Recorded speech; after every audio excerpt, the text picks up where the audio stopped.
Pessoal, estou aqui para falar com vocês a respeito de princípios que eu acredito que são relevantes para a nossa vida pessoal, para os nossos negócios e para aquilo que nós somos chamados para fazer.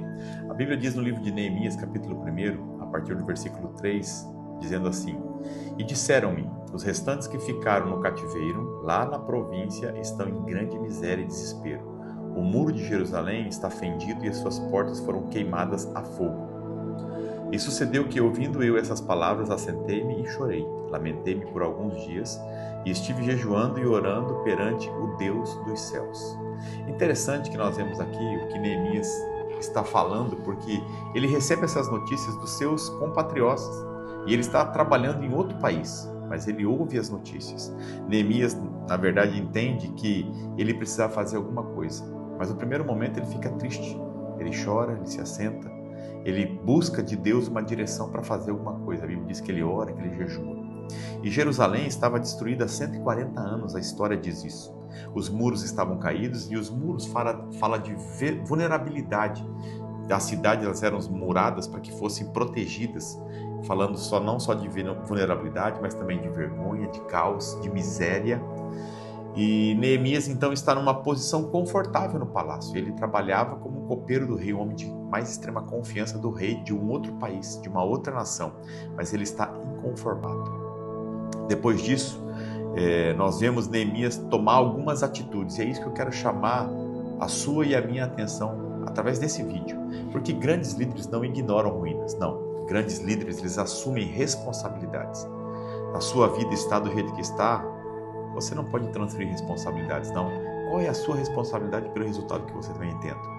E muros caídos, pessoal, não é o fim. Muros caídos, na verdade, são um convite para que você se levante, ou para levantar líderes para fazer a diferença. O seu chamado está escondido no problema que você não consegue ignorar. Aquilo que mais te indigna, aí está o seu propósito. Então, se algo incomoda você profundamente, pode ser exatamente aí o seu chamado. Eu quero discorrer com você alguns minutos aqui sobre essa passagem, sobre esse exemplo que Neemias traz para mim de liderança, para você, para que nós possamos olhar para a nossa vida, para a nossa situação, para aquilo que está perto de nós e que possamos fazer alguma coisa. E aí você vai olhando e vai vendo que Neemias ele lidera no secreto. Primeiro ele ora a Deus, ele jejua, ele busca, ele confessa os pecados do povo de Israel perante Deus. Ele não terceiriza a culpa, não. Ele, antes de agir, ele se conserta com Deus. Ele olha para a sua vida, busca em oração, em jejum e confissão de pecados para alinhar segundo aquilo que Deus tinha para a vida dele, para que ele fizesse. Por quê? Porque intimidade com Deus vem antes de estratégia. Para que você tenha uma estratégia dada por Deus, você precisa ter intimidade. Então você precisa de santidade, que gera intimidade e que gera estratégia para você agir. Porque antes de Deus te usar em público, Ele vai te tratar no secreto. Você precisa ter 2 altares na sua vida, um altar secreto e um altar público. O nível da sua oração define o nível da sua liderança. De acordo com aquilo que você se aproxima de Deus, você vai entender e conhecer quais são os segredos de Deus. A Bíblia diz que aqueles que amam e temem ao Senhor lhe contam os seus segredos. Porque quem tenta liderar sem oração vai construir rápido, mas vai perder muito rápido ainda. Por mais que você saiba e tenha estratégias extraordinárias, sempre busque de Deus a melhor estratégia para a sua vida. E aí então Neemias, ousado e com muita coragem para acessar oportunidades. Ele sabia que o risco era real de falar com o rei. Porque ele podia falar assim, tudo bem, o rei fala, você pode ir, você não trabalha mais comigo. Mas ele pede para que Deus faça com que o coração do rei seja inclinado para ele. Neemias não pede só para que ele vá à sua nação e reconstrua os muros e a cidade, mas também para que ele pudesse ter os recursos que o rei pudesse pedir ou dar para ele condições de ter esses recursos. Então ele pede autorização, os recursos, porque Deus já havia preparado o cenário. Deixa eu dizer uma coisa para você que eu tenho aprendido ao longo da minha caminhada.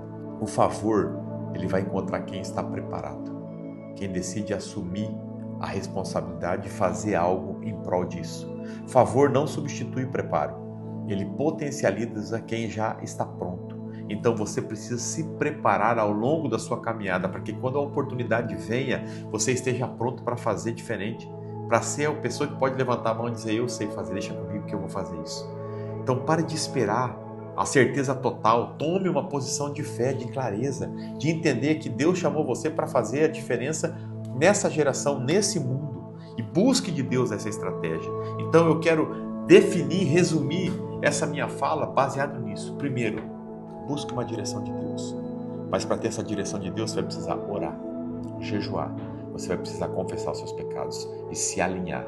Isso vai gerar santidade. E a santidade vai te trazer o propósito, a estratégia de como você vai fazer daqui para frente, de como você vai fazer daqui em diante. Porque Deus vai chamar você e eu para que nós possamos assumir o comprometimento, o compromisso de fazer a diferença com esses muros que estão caídos. E eu quero perguntar para você, nesse dia, que muros estão caídos na sua vida? É o seu casamento? São as suas finanças? É o relacionamento com os seus filhos? É o relacionamento com os seus pais, com os seus irmãos? É a sua empresa? É o seu chamado? Que muros que hoje, olhando para a sua vida, você pode fazer com que eles sejam reconstruídos de forma prática? É o seu relacionamento com Deus? Não permita que isso permaneça do jeito que está, da forma que está. Não, Deus está chamando a mim e você para que nós possamos nos levantar como Neemias e nos consertar primeiro com Deus. E depois agir em detrimento daquilo que Deus vai dar de estratégia para nós. Lembre-se, intimidade gera santidade, que gera estratégia. É isso que eu e você precisamos buscar de Deus. Intimidade, santidade e estratégia, para fazermos aquilo que Deus tem para as nossas vidas. E é essa mensagem que eu quero deixar para você. Pense de forma prática, rápida, nas próximas 24 horas, para que você possa reconstruir aqueles muros que estão caídos na sua vida, na sua família, nos seus negócios. Eu não sei, mas eu tenho certeza que hoje Deus me trouxe aqui para falar com você, para que você possa olhar não para o lado, não para outra pessoa, mas para você e perguntar: Senhor, quais os muros estão caídos na minha vida que eu posso reconstruir, assim como Neemias, que eu posso fazer diferente, que eu possa ser a resposta talvez para outras pessoas. E é isso que Deus tem para mim e para você. É isso que Deus espera de mim e de você. Neemias que se levantem aonde eles estiverem, com o conhecimento e com a capacidade e os talentos que eles têm, dados por Deus, mas que eles estejam dispostos a dizer: eu vou fazer a minha parte, eu vou fazer a diferença para que a minha vida não seja mais a mesma. Que Deus possa levantar você como um Neemias nessa geração, na cidade, no estado, na nação e nas nações da terra, para fazer a diferença em tudo que você colocar a sua mão. Que você possa pensar sobre isso, praticar isso, crer nisso, porque eu tenho certeza que isso fará toda a diferença na sua vida. Que Deus te abençoe.